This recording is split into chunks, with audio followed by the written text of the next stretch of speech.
Muy bien, ¿vieron los ejemplos? ¿Leyeron el poema? Imagino que sí. Miren aquí quién está. ¿Quién les parece que es? Les cuento. Esta es una ilustración que hizo Benjamin Lacombe, que es un ilustrador francés, y es una ilustración que a mí me gusta mucho porque es Edgar Allan Poe, pero también tiene aires de Julio Cortázar. Y es interesante porque esa ambigüedad que trabaja desde la imagen se conecta con el libro objeto que produce Lacombe, que es cuentos de Edgar Allan Poe traducidos por Julio Cortázar. Entonces esa imagen está haciendo un guiño al espectador, al lector, en relación a esas como doble identidad, la del autor y la del traductor. Ustedes saben que hay una frase que dicen los traductores que es traducción traición, ¿no? Que aún en un mismo lenguaje, no sé, la palabra, lenguaje articulado, dirían los lingüistas, eh, cuando cambiamos de lenguaje, hay que traicionar, hay que cambiar, hay que generar modificaciones, porque no es posible decir lo mismo en un lenguaje que en otro. Imagínense si lo estamos planteando en relación a un mismo lenguaje, solo en relación al cambio de idioma, qué es lo que ocurre si además estamos pensando en cambios de lenguaje, en cambio de materialidad, en el cambio en la arcilla con la que trabajamos y producimos nuestros objetos estéticos, ¿no? Quiero decir, una cosa es trabajar con un texto donde lo dominante es la palabra escrita, ¿sí? Donde en todo caso puede haber un cambio de grosor de esa palabra escrita, si la pienso también en términos gráficos y visuales, pero donde lo dominante es una única materia de la expresión que es la palabra. Con respecto al lenguaje audiovisual, que se caracteriza justamente por la polifonía, por múltiples materias de la expresión, vemos la palabra que puede ser escrita, que se vea en la pantalla, o dicha, es decir, desde el sonido, tenemos imagen fija, imagen móvil, tenemos sonido musical, tenemos ruidos, es decir, tenemos múltiples arcillas, múltiples materias de la expresión a partir de las cuales se puede narrar y se puede contar, o se puede comunicar o expresar una dimensión audiovisual. Entonces, fíjense que este cambio de lenguajes necesariamente involucra la necesidad de cambios, necesariamente un poco redundante, involucra la necesidad de los cambios. Pero insistíamos en esto de que desde la perspectiva transpositiva, la cuestión entonces surge en relación a qué justificaría, qué daría lugar a una ponderación positiva o negativa de la decisión tomada en torno a esos cambios. Por eso nos interesaba tomar este poema, el poema El Cuervo, que es un poema que probablemente ustedes conocen, que se conecta con un momento de la literatura, el romanticismo gótico. Edgar Allan Poe, que es un personaje que quizás ustedes han leído, quizás no, pero que seguramente conocen el poema El Cuervo, y posiblemente lo conozcan no por haber leído el poema, sino por haber visto esa versión de Los Simpsons.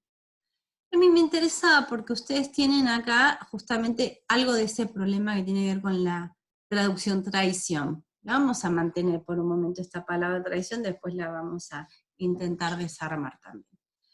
Y fíjense que en las versiones que les ofrecíamos, de esas versiones que tenemos disponibles online, donde lo que aparecen son como distintas modulaciones en relación al poema, que si yo, tenemos esta de Christopher Lee,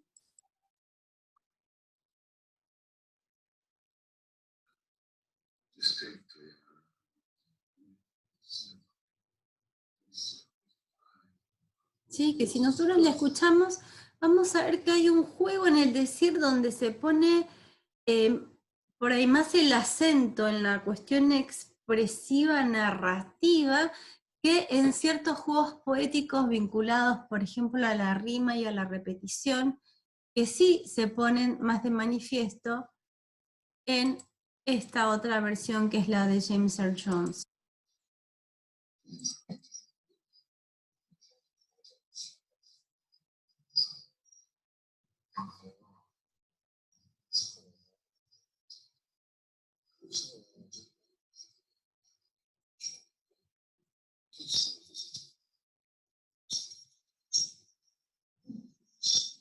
Fíjense que en este caso el final de las frases que coincide con el final del verso en el poema se sostiene y se acentúa, en tanto que en la versión que hace Christopher Lee, sobre el final incluso suele bajar el volumen, hacer como unas pausas, y ahí hay como lo que nosotros podríamos pensar como distintas interpretaciones de este poema que se transponen, decimos con cierto grado de audiovisualidad, porque hay imagen que acompaña, pero donde el peso está puesto en esos modos del decir. Y la pregunta sería, ¿cuál? ¿No? Desde una perspectiva adaptativa diríamos, bueno, ¿cuál es más fiel al el espíritu, a la esencia del poema El Cuervo? ¿Cuál? Y en realidad es una mala pregunta. Es una mala pregunta porque en todo caso, la única respuesta es ¿cuál coincide más con mi perspectiva de la lectura del poema o con una lectura legitimada socialmente? ¿Sí? Vamos a ubicar además en este sentido un aspecto muy, eh, muy atractivo en relación al poema El Cuervo, que es un poema construido con una minuciosidad y una maquinaria, vamos a decir, enormemente compleja y sofisticada, donde cada palabra tiene su peso, tiene su espesor y está puesta en función de la duración, los sonidos y los ecos que genera con respecto a otras palabras que están puestas en el poema. ¿Sí? Fíjense, vamos a tomar como ejemplo lo que ocurre con los finales de estas estrofas, ¿no? Donde tenemos, esto es, dije, musitando un visitante, tocando quedo a la puerta de mi cuarto. Eso es todo y nada más. Luego, la segunda estrofa, dolor por la pérdida de Leonora, la única, virgen radiante, Leonora por los ángeles llamada, aquí, ya sin nombre, para siempre. Ahí hay un efecto de cierre en relación a lo rítmico y a lo sonoro. Pero luego este juego de nunca más, nada más, se vuelve a repetir en las siguientes estrofas, y entonces abrí la puerta, oscuridad y nada más. Lo pronunció en un susurro y el eco lo devolvió en un murmullo, Leonora, apenas eso y nada más.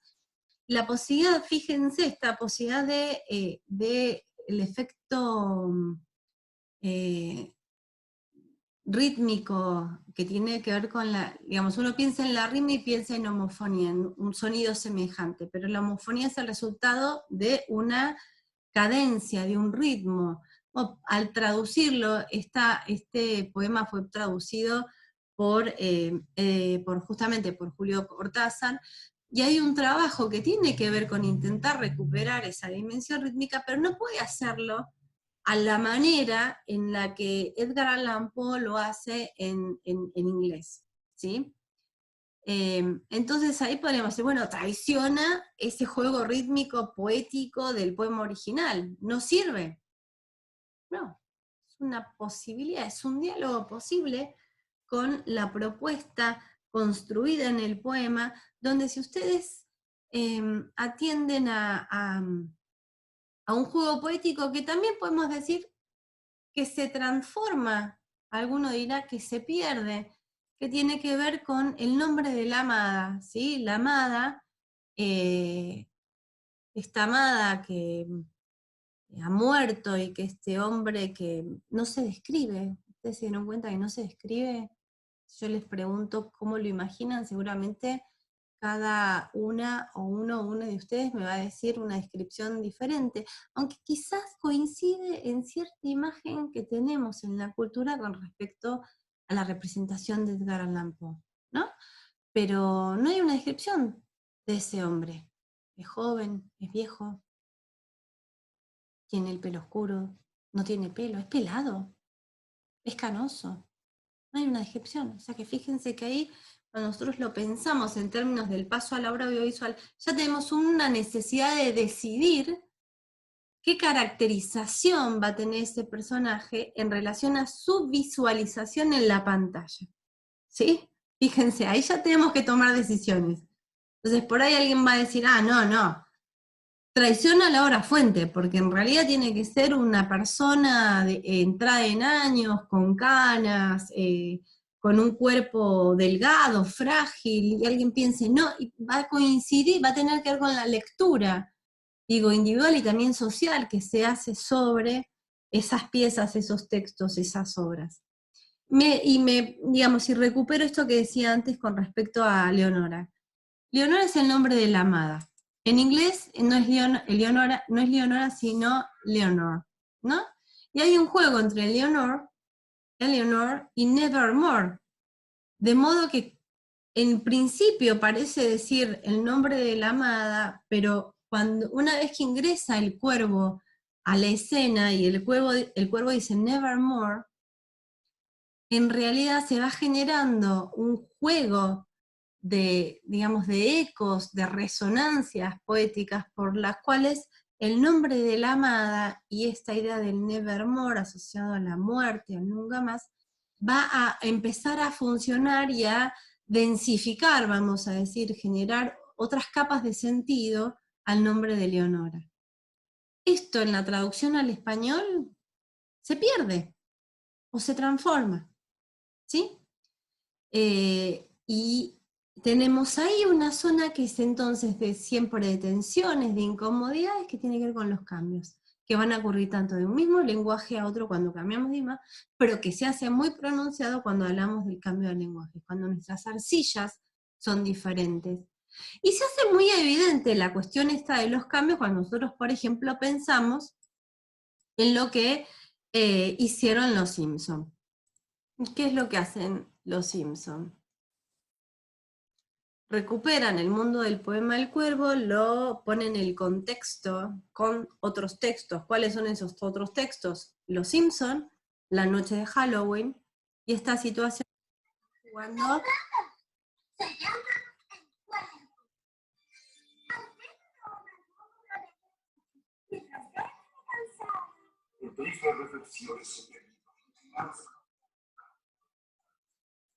Y me quedo acá. Entonces, en la noche de Halloween, Lisa y Bart están jugando a asustarse, y en esa situación se recupera el mundo del poema del cuervo. Y fíjense que acá claramente hay un cambio, por ejemplo, de clave, de tono, si quieren, lo vamos a decir de esa manera más o menos laxa, de tono.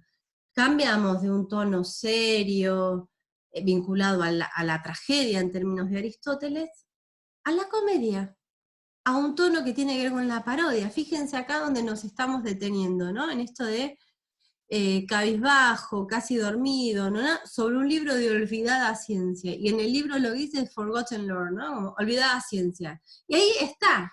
En este caso, el capítulo de Los Simpsons está jugando con una dificultad transpositiva, que es cómo construyo audiovisualmente ese concepto de olvidada ciencia.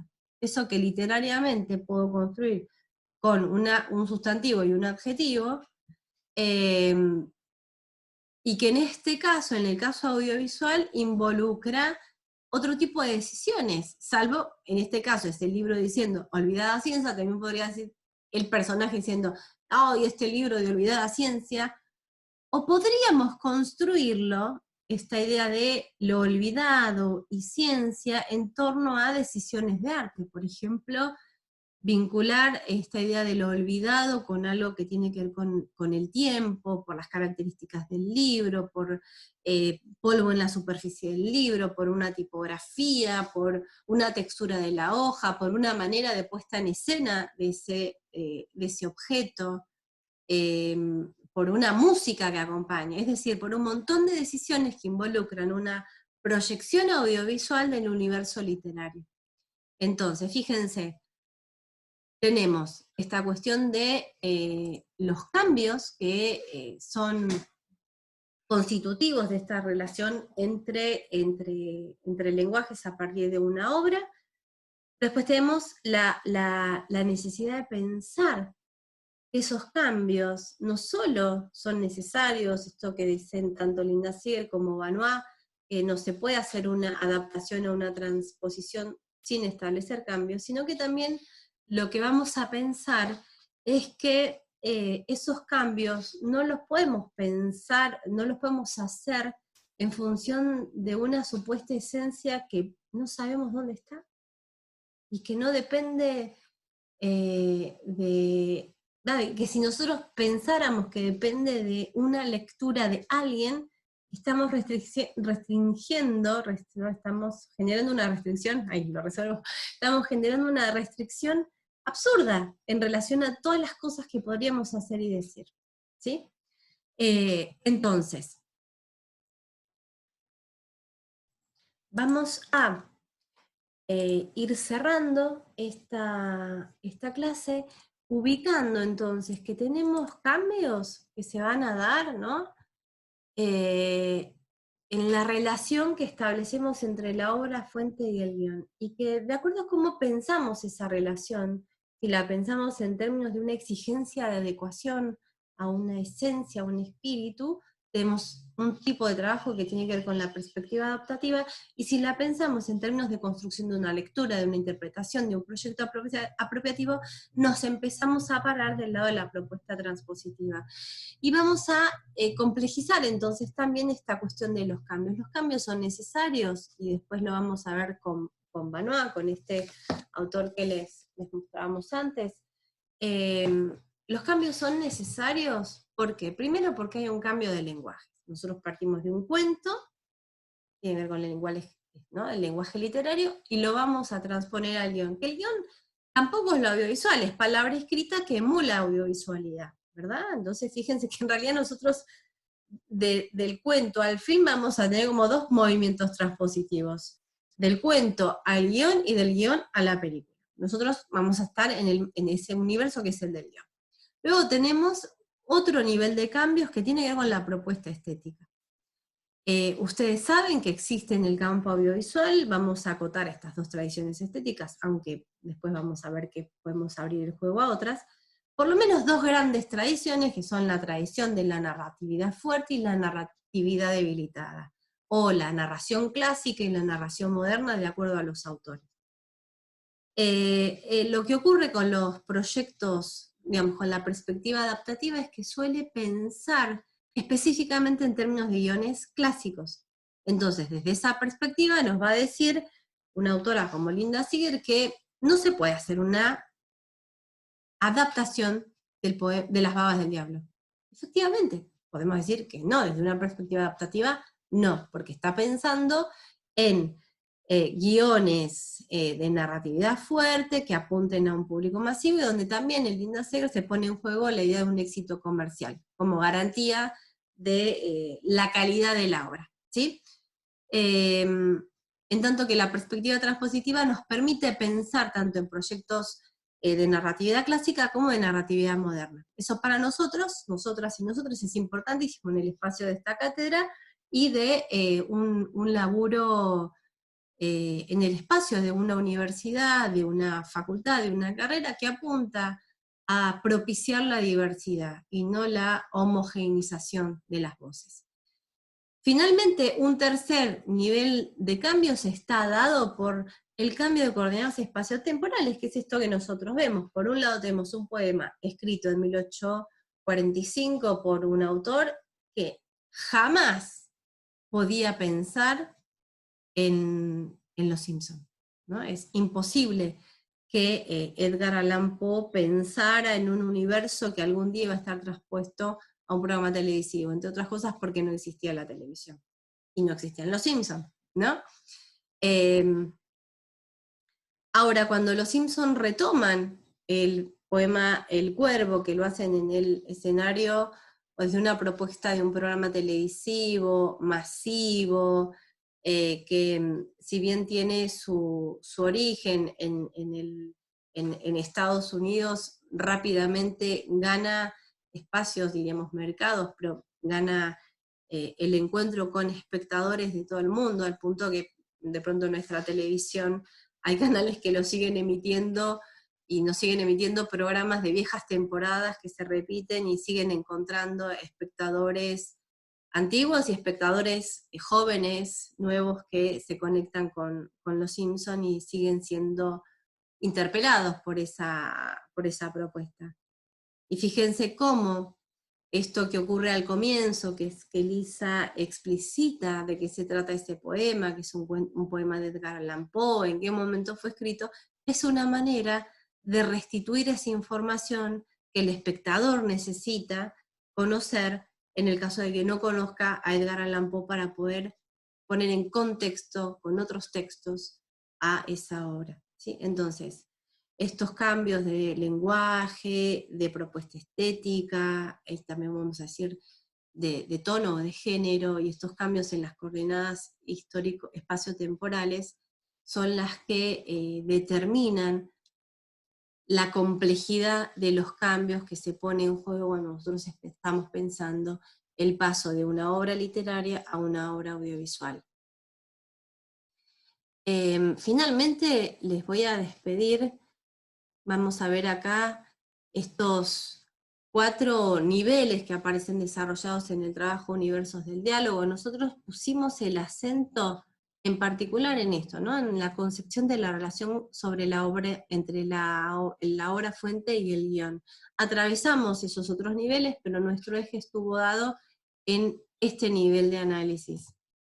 Y como síntesis lo que podemos ubicar es que en términos de una perspectiva adaptativa esa relación estaría determinada por una exigencia de fidelidad y captura de la esencia, en tanto que desde una perspectiva transpositiva hablamos de apropiación, la relación se piensa en términos de apropiación, y no hablamos de lectura, no hablamos de esencia, sino de construcción de una lectura, de una interpretación.